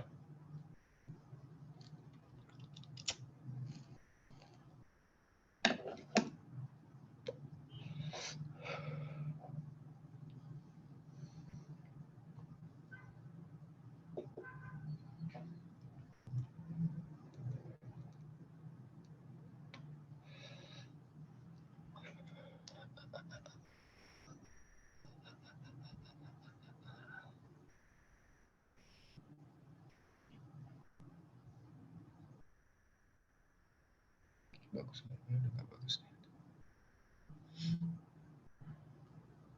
Oke, sudah. Sip.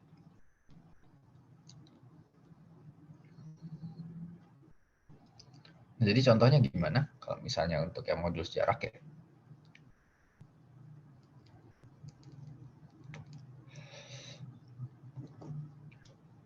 Sebenarnya bisa macam-macam ya. Bisa muter-muter ya, bisa macam-macam. Gitu. Tapi saya contohnya yang gampang gini. Contoh ya.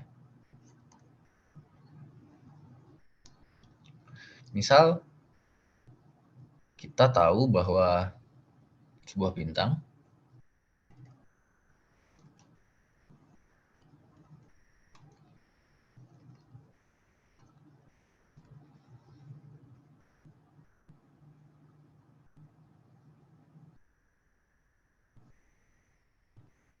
sebuah bintang, sebuah supernova misalnya, sebuah supernova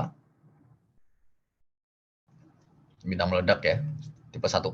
Nah, bintang meledak supernova 1A ini dia tuh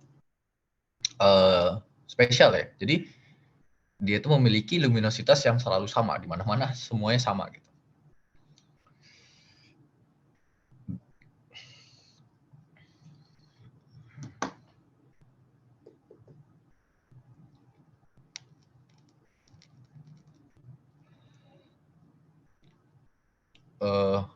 Jadi mau dia maksudnya supernova 1A ini karena prosesnya terjadi karena sesuatu gitu. Jadi dia tuh pasti kecerlangannya sekian gitu, supernova 1A. Pasti luminositasnya sama. Jadi luminositasnya itu konstan gitu, supernova 1A ya. Nah, diketahui setelah pengamatan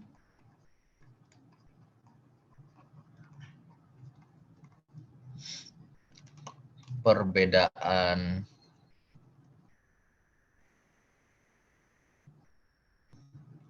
jadi karena supernova 1A ini luminositasnya konstan, maka magnitudo mutlaknya tentu konstan ya, segitu-gitu aja. Nah, diketahui setelah pengamatan perbedaan antara magnitudo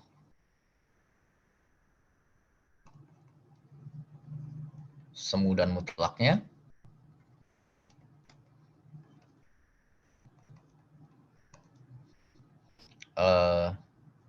misalnya 5 magnitudo gitu.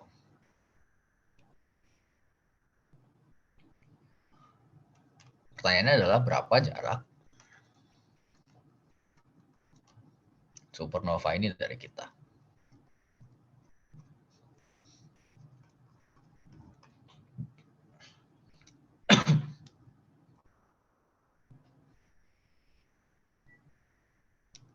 Oke, nah jadi untuk kasus ini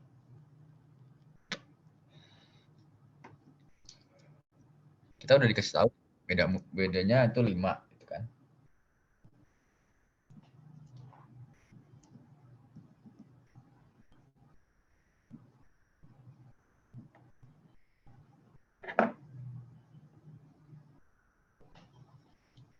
Jadi karena bedanya 5, berarti MA min MA sama dengan 5.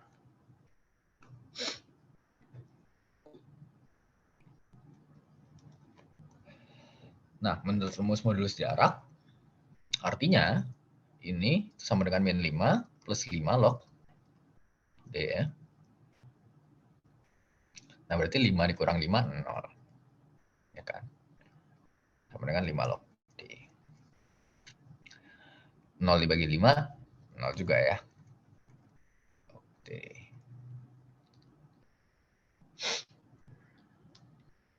Nah, berarti sebentar, kayaknya ada yang aneh.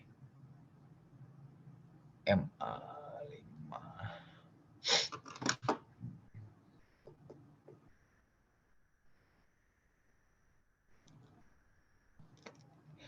Sorry, itu 5 plus 5, ding. Jadi ini 10. 5 plus 5 ya, 10 ya. 10 bagi 5 jadinya 2. Sorry, 2 nih. 2 ya. Berarti lognya dipindahin ke kanan jadi 10 pangkat 2 sama dengan D ya. Total D sama dengan 10 pangkat 2. Itu sama dengan 100 ya. Nah, karena tadi D-nya dalam parsec, berarti D-nya sama dengan 100 parsec. Gitu. Jadi jarak supernovanya adalah 100 parsec dari kita. Kayak gitu. Nah, contohnya seperti itu. Yup, betul. 100 PC. Oke. Ada yang pengen ditanyain, teman-teman? Untuk yang modulus jarak, magnitudo mutlak, magnitudo semu.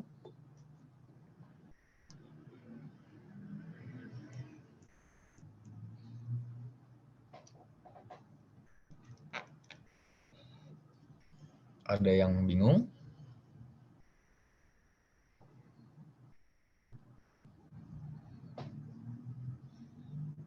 Ada yang pengen ditanyain sebenarnya? Ada yang masih dibingungin gitu.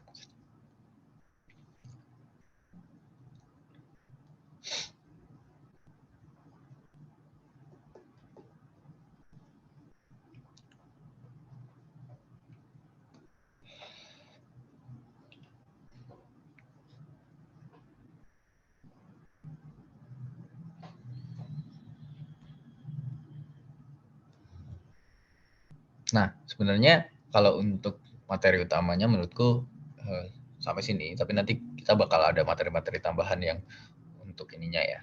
Nah, tapi untuk yang materi yang menurutku core-nya ini, ada yang kalian masih belum ngerti nggak? Ada pertanyaan-pertanyaan yang mungkin masih mengganjal nggak? Gitu.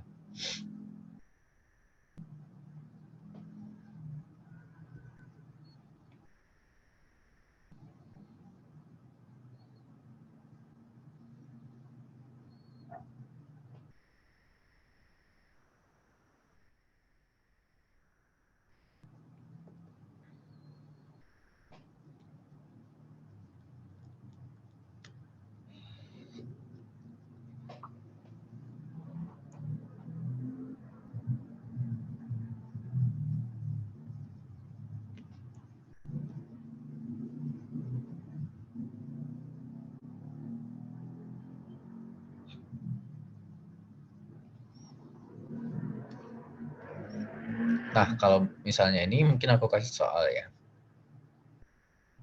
Soal latihan.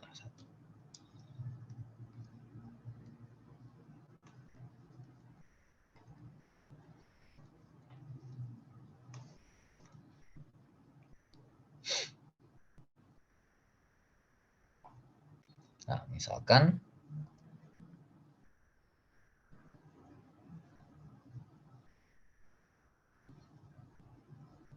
bintang A dan bintang B adalah suatu sistem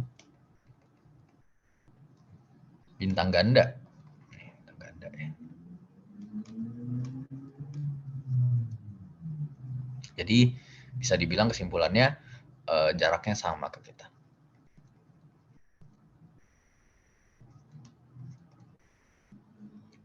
Nah, misalnya bintang A itu dia punya magnitudo 1. Dan bintang B dan MB 2. Semuanya 2 ya. Nah, kalau misalnya digabungin, jadi kalau kelihatannya jadi 1, berapakah magnitudo gabungannya? Nah, ini sebenarnya lebih ke soalnya bagus. Kenapa? Sebenarnya ini mengenalkan tentang perbedaan magnitudo dan flux itu ya. Jadi kalian harus menelaah dulu sebenarnya yang dijumlah itu magnitudonya apa fluxnya. Nah, karena kalau misalnya kita langsung menjumlahkan magnitudo kan agak nggak pas ya, soalnya kok waktu digabungin kok malah jadi lebih redup. Misalnya MA plus MB 3 kan jadinya. Nah, 3 itu kan lebih redup daripada 1. Lah, udah digabungin kok malah jadi lebih redup daripada bintang A doang gitu kan. Berarti kan bukan pakai MA dan MB. Nah, memperkenalkan itu bagus juga. Sama satu lagi adalah untuk operasi matematikanya sih. Oke, mungkin ini bisa kalian kerjain dulu selama 10 menit lah ya. Gitu. Nanti untuk materi tambahannya bakal setelah makan siang aja. Oke, selamat mengerjakan teman-teman.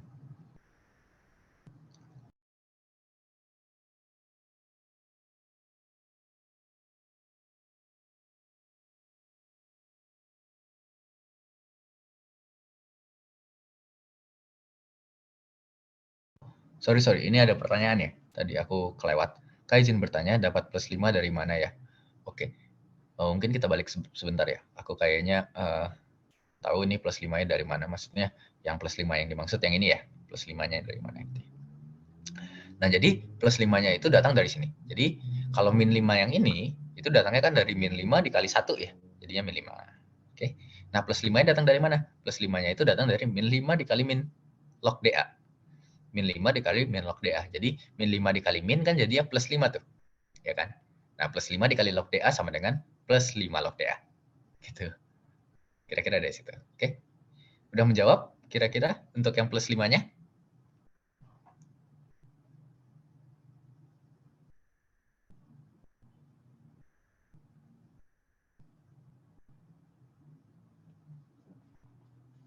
Oke. Selamat. Oke. Kalau gitu lanjut ngerjain soal ya.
Oke, kita bahas ya. Oh ya, istirahatnya itu jam 12.25 ya nanti. Sampai, bener kan ya? Tadi ada di sini juga. 12.35 malah. Nah, sampai jam 13.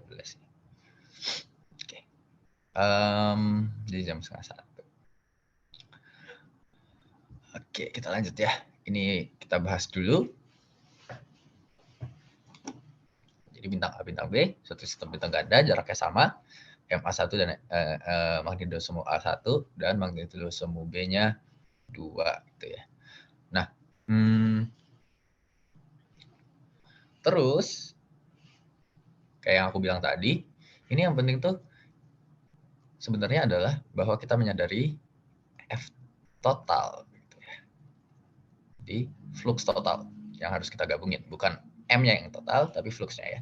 Jadi F total itu adalah F1 FA ditambah FB gitu. Itu adalah flux total. Nah, ini yang kemudian bakal kita cari M totalnya ini dari si F totalnya. Gitu ya. Nah, masalahnya sekarang kita juga nggak tahu FA dan kita juga nggak tahu FB kan. Apalagi kita mencari F total, ya kan ya. Kita nggak tahu si F totalnya berapa karena kita nggak tahu FA dan FB-nya. Nah, memang ini agak sedikit ya. Maksudnya banyak permainan substitusi gitu ya.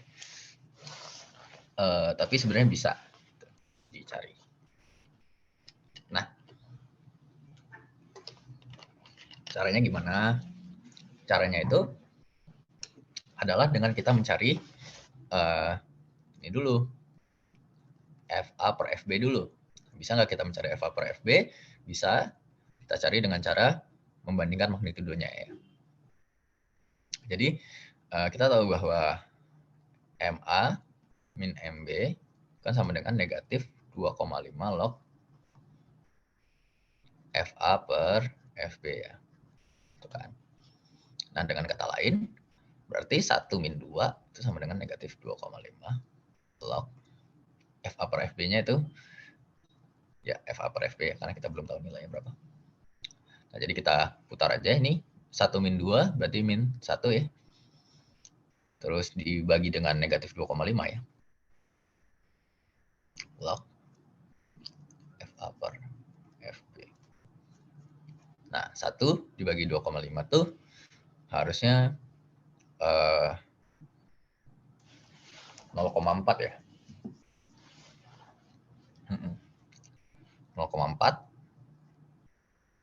sama dengan log FA per FB.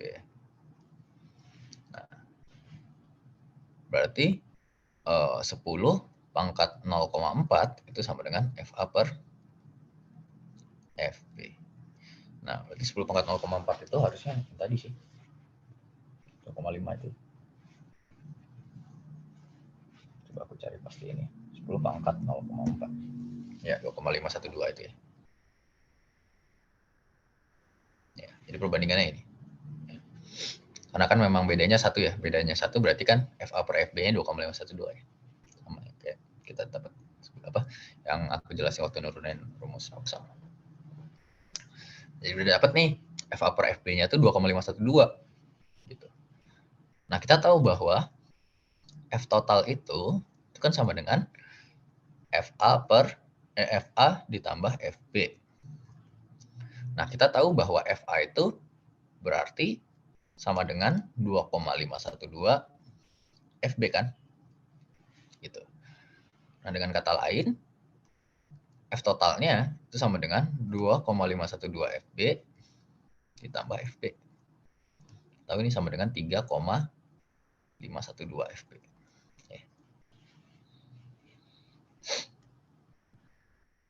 Jadi itu F totalnya sama dengan 3,512 FB. Nah, berhubung kita udah tahu bahwa ternyata F total per FB itu sama dengan 3,512,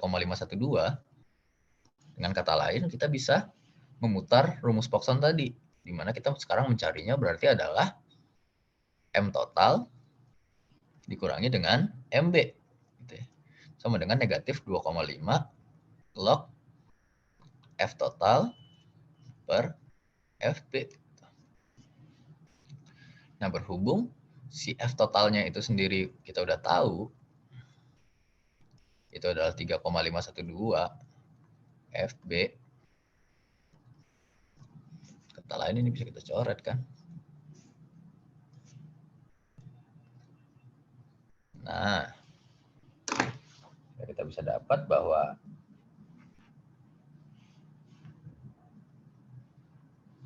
nilainya itu adalah negatif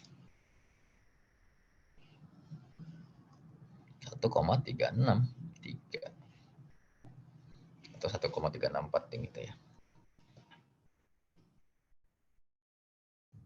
Dengan kata lain, M total itu kan sebenarnya sama aja kayak negatif 1,364 ditambah MB ya.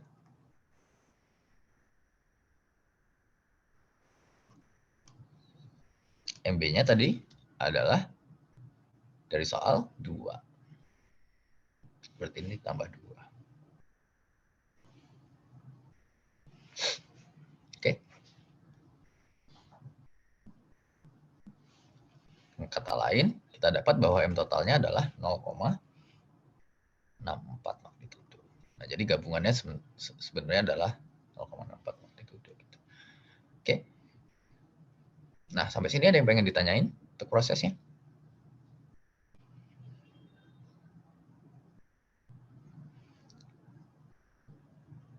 Betul, F totalnya 3,512 ya tadi, sama ya. Yep.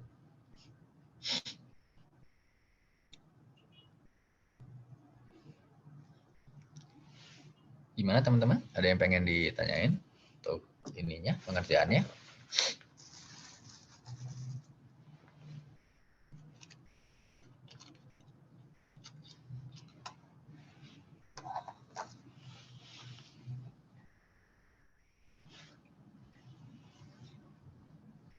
Untuk magnitudo isinya itu aja sih sebenarnya.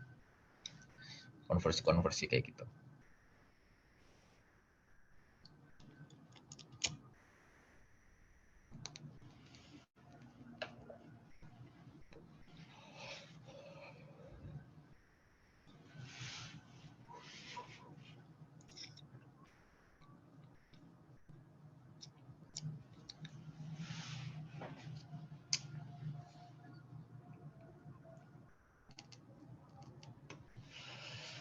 Boleh.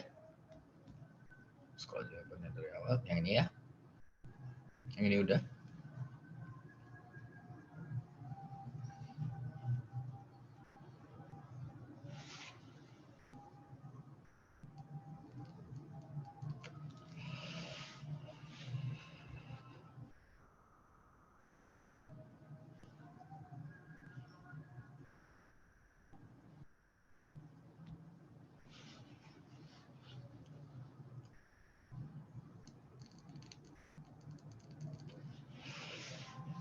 Lanjut. Oke. Sini.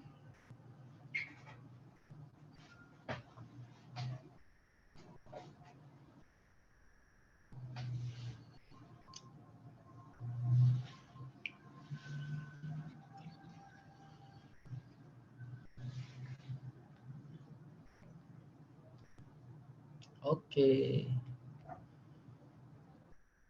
Kelewat ya? Oke. Sini ya. Oke.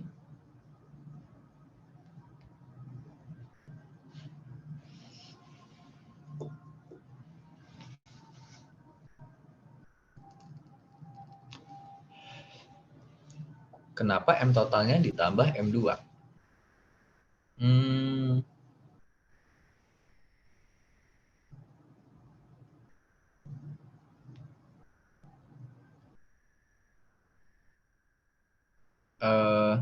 Yang di sini ya. Nah, jadi karena persamaannya itu kan dia M total dikurangi MB ya. Itu sama dengan negatif 2,5 log inilah ya semuanya. Nah, jadi kita dari persamaan Poisson yang ini, kemudian kita dapat bahwa ternyata M total dikurangin MB itu sama dengan negatif 1,364 gitu ya. Dan MB-nya kan kita udah tahu nih.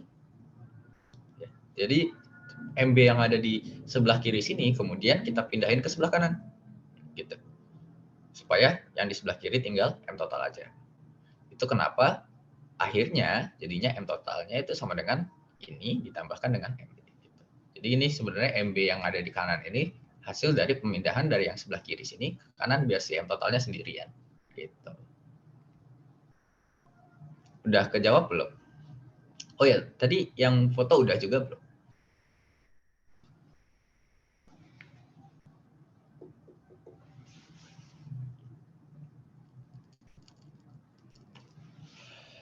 Oke. Yang foto, yang nyatet. Catatannya sudahkah? Kalau misalnya udah, oke. Mungkin kita istirahat dulu ya, sampai jam 1 nanti. Setelah itu kita lanjut lagi ya, untuk materi yang selanjutnya. Mungkin itu dulu semuanya. Terima kasih. Sampai jumpa nanti jam 1 ya.